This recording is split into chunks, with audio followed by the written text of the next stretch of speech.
Man, I love Alex and John because they're able to generate over $1 million wholesaling with only 2 people and no other team members. So extremely efficient team. They're able to get a bigger spread because they found a niche of buyers that only want a slightly discounted property rather than a big discounted property. All right, John and Alex, right? You got it.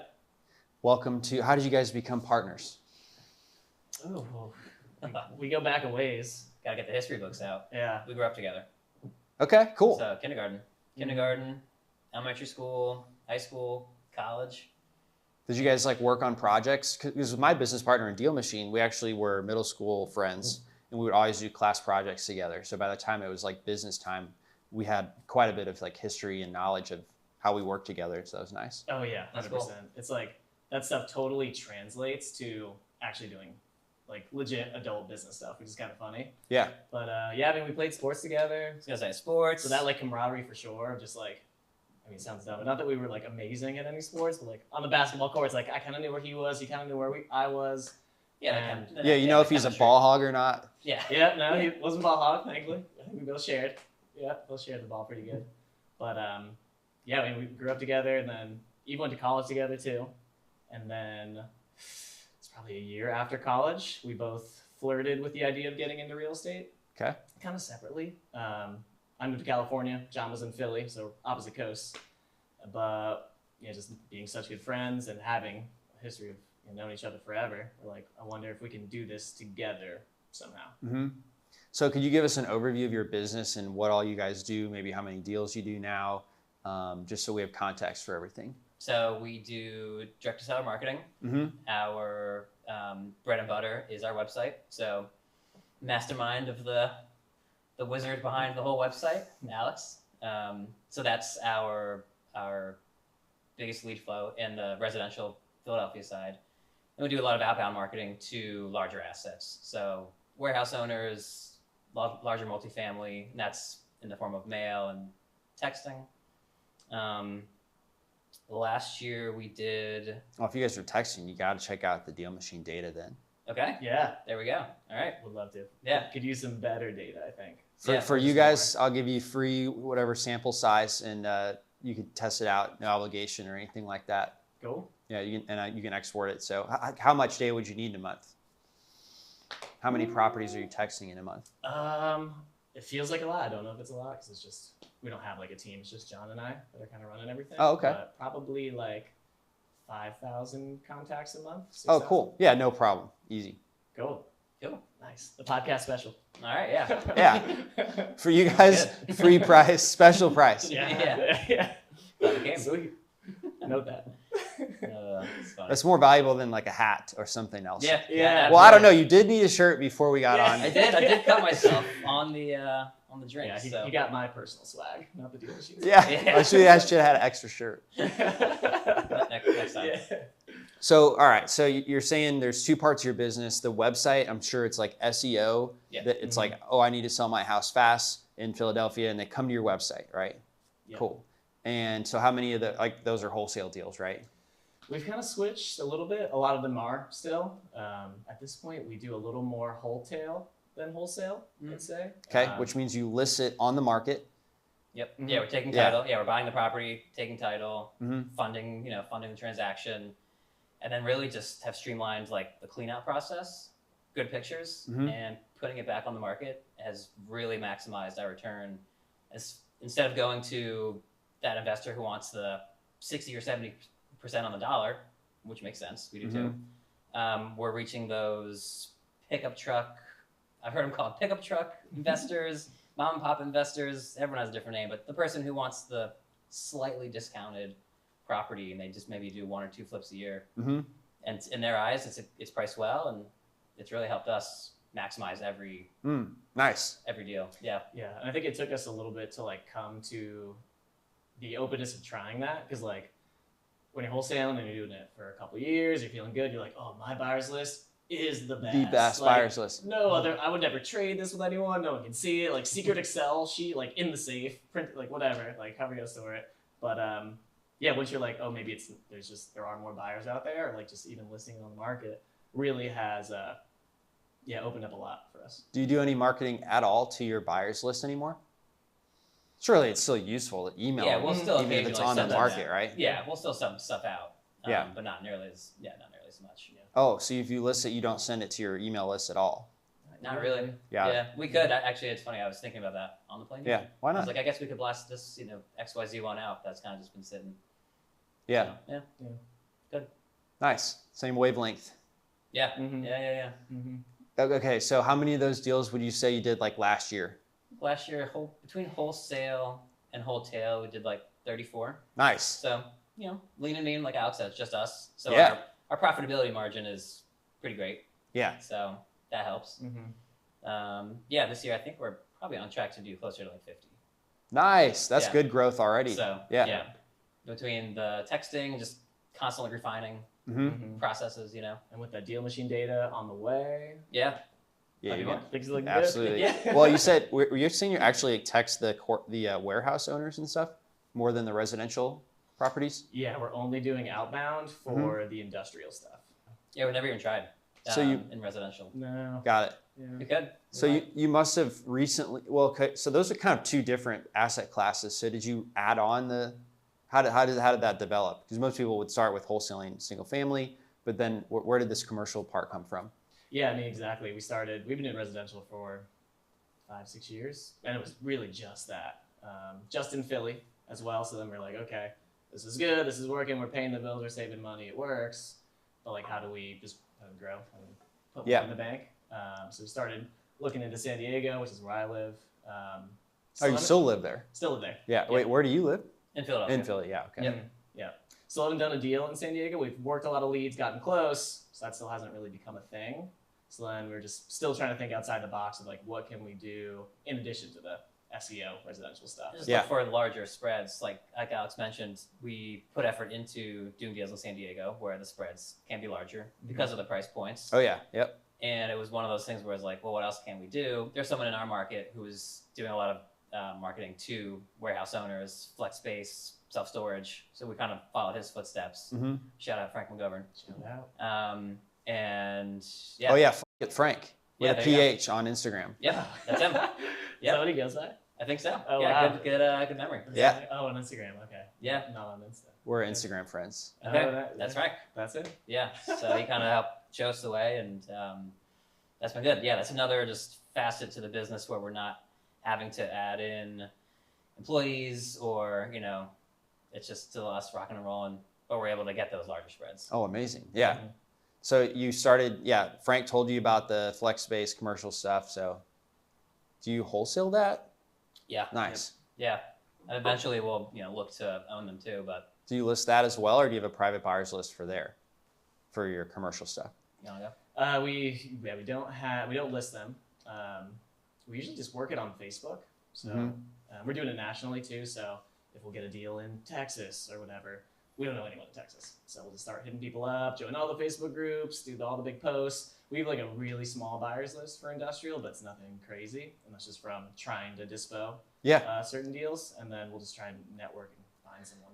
Isn't it crazy how valuable Facebook groups are? Yeah. Dude. Like weirdly. Yeah, because Still, yeah. I feel like people our age don't use Facebook too much, but I could never give it up because the groups are so valuable when you're trying to find a certain person. Yeah. There's nothing else that would replace the Facebook group in terms of like, let me find a bunch of people who want to buy real estate. Yeah. And let me reach them. Even Facebook ad targeting isn't as good as how targeted a Facebook group is. Yeah, it's a funny thing. If Facebook groups was just like an app itself, we'd probably just be on that. Yeah. Yeah. Even like on a personal level. I'm part of so many groups that otherwise, where would I find these people? Mm-hmm. Just discussion, I guess Reddit, but Mhm. I don't know. Yeah, I use Reddit too, but I'm not in Reddit. I don't know why the Facebook group feels more valuable. I agree. Yeah. Because people have like It's real easier. faces and like names. Yeah, I would agree. Yeah. Yeah, I just like it more. Yeah, I don't know. It's still hard to tell if they're real, but they do have all this things. Who's this Yeah. fucking Frank guy? Yeah.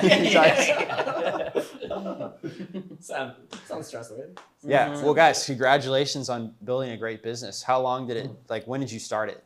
We bought our first BRRRR in 2017 Mm-hmm. into 18. So that was like proof of concept. Mm-hmm. Like, wow, this is real. Then we kind of formalized the biz 2019. Mm-hmm. That's when we started. That was our first wholesale, I think. Yeah, that's when we really started marketing. Okay. And then COVID was like a blessing in disguise. I was got furloughed. Yep, I got furloughed from my full time. So that means you just no pay, but you'll come back if they get more money. Yeah. Kind of what it means. Pretty much, kind of. It's like we'll invite you back, maybe. You're not fired yet, but you might be. Yeah. Pretty much. Yeah. Yeah. So, but yeah, then they asked me back eventually. But once I got furloughed, I think I took like a little bit of time. But then, it was an extra blessing because since everyone had to stay inside, I'm sure you guys remember. Oh yeah. We were like, all right, what else can we learn? Add to our business, and that's when we actually started learning SEO, and I was just went ham with it and just started learning, connected with people, networking, joined a mastermind for that, and then I think it was 5 months later we got ranked in Philly. Nice. Yeah, so that was kind of the So you had to the wait, catalyst of that. or was there a certain thing you did that then became, oh, we're now on the front page of Google? Oh, so many things, dude. So many I wish it things. was that. Yeah, Yeah. I wish it was just like Man. that one thing. Yeah, no, that it's you a- were missing. It's a lot of Oh god. trial and error, Yeah. a lot of effort. Yeah, it's the worst. You don't really know. But the best, but the worst. Yeah. Google controls it. Yeah. Yeah. But yeah, then it was like, I guess beginning of 2021. Well, you get That's enough when I took leads to do 3 deals a month Yeah. from your website, which is Yeah. fantastic. Yeah, they're Yeah. high quality, low volume, which works for our lifestyle. Mm-hmm. And Yeah, people in Philly too. Like before we were ranked, and we were doing mailing and whatever else we were doing outbound. cold call. Yeah, cold call. That's right. We did that for a long time.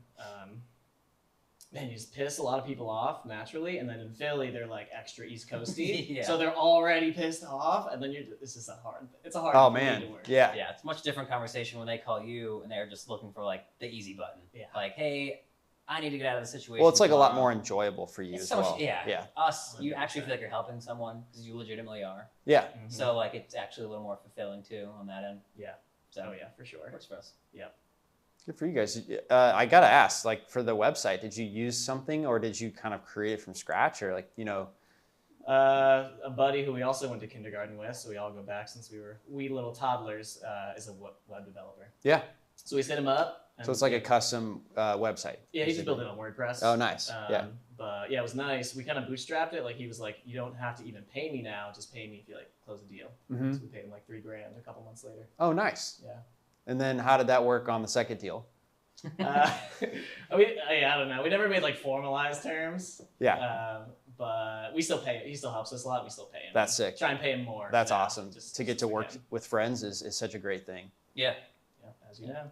Yeah, as you know. Yeah. For sure. Yeah. And we got started DealMachine 2016. So Okay. right around the same time you guys were getting started. Yeah, similar. Nice. Made it official in May 2017. Okay. Okay. Yeah. Nice. Good run. Yeah. Yeah. And then COVID, interestingly enough, I mean, it didn't like really help us, but it also didn't hurt us. It's funny, anything that we have, any reason why you would think, oh, the market isn't good or whatever, like it just hasn't been true for us, which I think is a testament to like the business of wholesaling Mhm. is these market conditions or whatever, they don't seem to matter like all that much, and from what I've seen at least. Yeah, I think we What's your experience been? I Yeah, want to we speak for you. felt the same pretty much, right? Like, Yeah. did we get affected all that much? I feel like, well, one with the Philadelphia market, it doesn't have as much of a boom and bust that some Mhm. other markets will. So I think Mm. that combined with that, plus we don't do a crap ton of volume. So Yeah. it's not like we had, 20 deals locked up. Yeah. And it was like, oh crap, we can't move these now, which you Mhm. hear some people mention. So yeah, for us, it hasn't really impacted us too much, and you're still just buying them deep enough at a discount where Mhm. you're going to be profitable if you buy it right. So Yeah. All right. So now you're going to do 50 deals, and I'm curious, anything else you're like really looking forward to this year? The CG event. This will be our How long have you first. been? Oh, it's your first. Okay. Yeah. it was our first event. Yeah, Joined so we earlier just- this year. Yep, just joined earlier this year. Congratulations. Finally felt like Thank we just deserved it. And Yeah. could Yeah. afford it, and all, Yeah. all the things lined up. So How long had you known about it before then? Like heard people mention it. Yeah, I first heard Couple about it from years. Steve Trang. Yeah. Did you know him personally, or just go on his podcast or listen to it? We did his sales training in, Awesome. in 2020. Nice. Yeah. Super good. Yep. So I think probably known about it around since then. Mm-hmm. And earlier this year, shout out to Sean Kane, iFund Cities, threw us the invite. And then interviewed with Eli. What's and iPhone Cities? iFund Cities is a hard money lender. Oh, okay. I think they have other products too. Yeah. But they started in Philadelphia, which is cool. Shout out Sean Kane. Yeah, shout out Sean Kane. iFund Philly is a iFund Cities now. So what do you guys use the hard money for? I know you actually take down the properties now for the wholetailing. So is that what you use it for? We Or don't do you use hard money too much, I guess. Sometimes we do. Yeah, we have a one flip going on, one fix and flip. So we're using hard money for that. It's a lot of just self-funded. Yeah. Thankfully, the price points in Philadelphia are pretty low. Yep. So it's easy to do. Buy a $30,000 property times whatever 3 or 4 a month. Mm-hmm. So it's not now a Yeah. $300,000 property to do that would be difficult. You'd want to borrow the money for that. Did I hear correctly that in the state of Pennsylvania you need a license now? You do. So Yeah. and you guys have a license, Yep. right? I'm licensed. Have you always had a license? We have. Mhm. Yeah. Got it. Yeah. I've always been licensed. I got licensed in 2017, and then Philadelphia specifically required you have insurance and a license. I want to say in like 2022 or 23 or something. Mhm. And then to your point, at the beginning of this year, the whole state of Pennsylvania, you have to be like licensed, disclose, which we already did anyway. It hasn't affected us yet. Yeah, you're already operating that way. Yeah. How big of a deal is it to actually get licensed? It's like 20 hours or something, It's not something like that. Yeah, it's not a big deal. What's the course on, or what's the knowledge you have to have? It's funny, they teach you about like meets and bounds or mets and bounds. I don't even know how to pronounce it right. Like What is stuff that? You never even Meats and use. potatoes. That's for like surveying a piece of land Oh, okay. that you would like never do as a real estate agent. What's meat? Can you look up meets and bounds? Sure. Surveying a land. Thanks, Let's Jimmy. get an official description of that. It's just like basic stuff. Yeah, they talk about ethics too. Like I don't know, it's a pretty big. What's like Wide ethical range. stuff that you learned? Now I'm putting you on the spot to, I know. to test all over Did you again. actually take this? We took a ethical ethics 101 at Temple too. We I did. remember Temple University is where we went to school. I just remember the case study on Red Lobster in that class. Mm. Do you remember it? What was it? Yeah, they were like the Red Lobster. They like used these low wage people from this island and just mistreated them, and then made them dive to like a deeper area to get like the really good lobsters. Mm. And then everyone came back with like crazy like head and ear injuries and all sorts of but like no one cared because it's like, oh, there's this random island people on this random island. Wow. But then people found out. Yeah. So then ethics was like bad. Yeah. Yeah. Red Lobster got. Yeah, well, they're still doing What, their thing. But what'd yeah. you find, Lonan? Meets and bounds surveying is a historical method of describing land boundaries by referencing distances, angles, and natural or artificial landmarks. It's for irregular shaped parcels.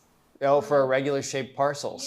Yeah. Okay, Cool. it's a historic way of figuring out their boundaries. It'll be like, all right, this rock, and then go. That's why like the historical. Is that- that bird's I'm not even nest? kidding. Is that what we're seeing when we look at a legal description of a property and it's got like a lot of 4-letter words and stuff? Probably.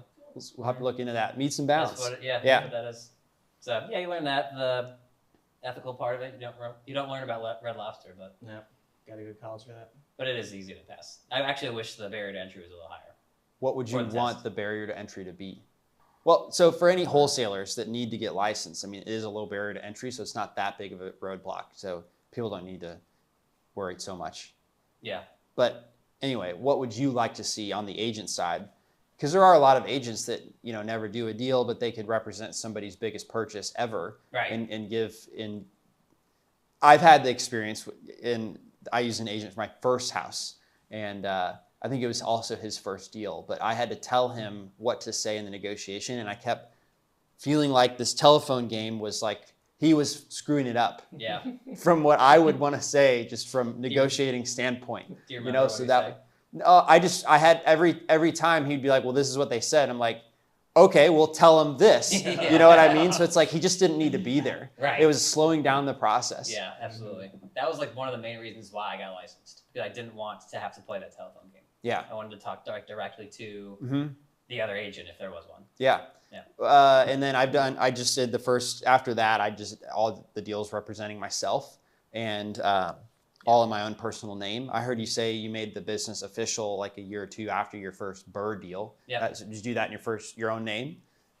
I think that one we did do in an LLC. Actually. Oh, you did? We Okay. We partnered with 2 other people. Oh, okay. That Nice. had experience, and they were able to kind of show us the ropes. Got So it. they knew to do that. Yeah. How did you meet those 2 other people? They were in my brokerage. Okay. Yeah. So they already had owned some real estate and Mm-hmm. had the contractor contact list and everything. So Did y'all split the monies portion Yeah. of it and stuff? yeah, we just chopped it up. Yeah. Mhm. Nice. So I'm still in it today. Still going well. That's like our best cash flowing one too. Yeah, it's ironically. Really? It's Here, split let's- so many ways. Tell me the numbers. Let's break down that deal. Purchase 133, I want to say. Yep, something like that. 133. 133K on, was it like auction.com?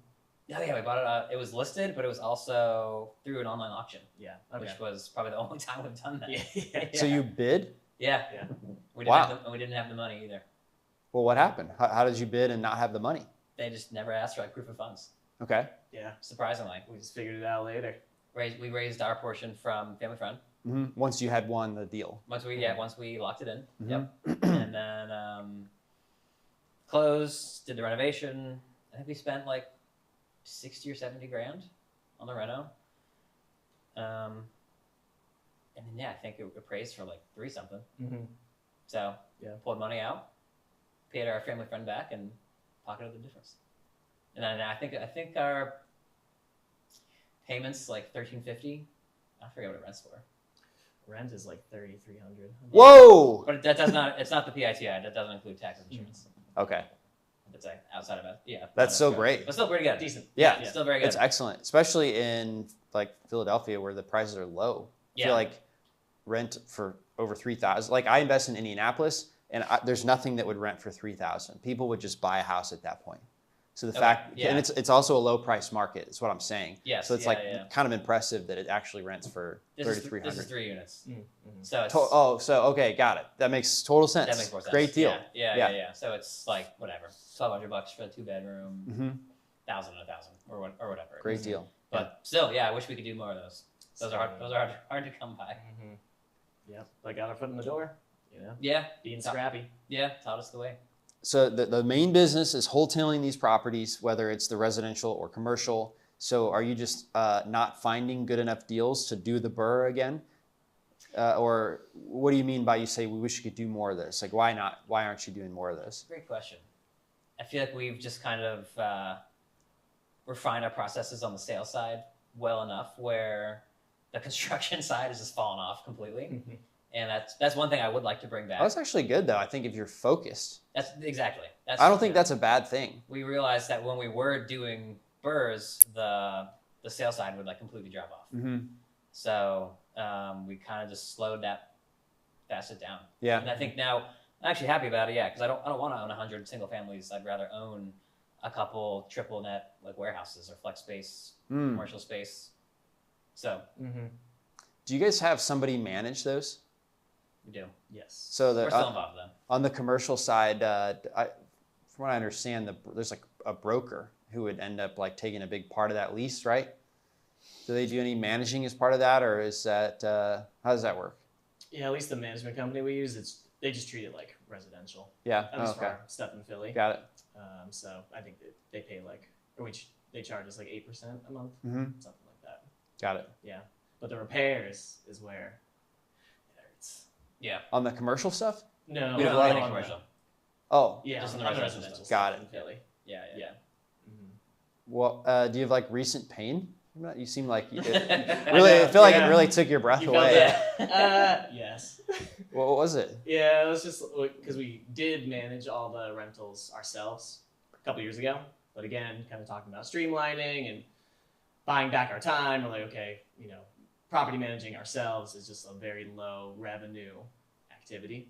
And it was all John because he lives by all the properties. Yeah. So brought in property management, and they're good in a lot of ways, but then a lot of, I assume a lot of companies like that, they make their money by, you got to repair, they're charging you double. to send Do they out a actually do the handyman. repair? Oh, they charge you for handling the. Yeah, they handle coordination. all of that stuff. Got yeah, it. the coordination. Do you use a property manager? for your No. stuff? Mm-mm. I have 18 rentals and I don't have a property management company. It's just I like- think so. Property management is a tough business. You don't make very much, Yeah. low so margin. you actually need to have a lot of properties. Yeah. So I think where the average rental is like 1,500 a month maybe in your market. It kind of is like for me in Indianapolis. I feel like. Yeah. So if you're let's say you just get the first month's rent for each house, right? So if you want to make the average salary of $60,000 a year, you have to have 50 properties under management in order. Well, yeah, is that right? You have to have a lot of properties Yeah, a lot. under management. Yeah. Correct. Yeah. So you're going to want to find a person that has a big portfolio so you can manage all their properties. And if you have other clients, you definitely won't care as much about them because property management all hinges on like minimizing vacancy. So you got to be like active on your response rates, provide good service, and keep that thing up to date. And then when the turnover happens, like be really on it with, when you post it, how that gets turned when the contractor's ready right there, right? So if you're a property manager, you have a big client and some small clients. I think you're going to focus on the big portfolio because that's what's easier for you to get money from. Yeah. And then, so if you're just a small person, I don't think you should.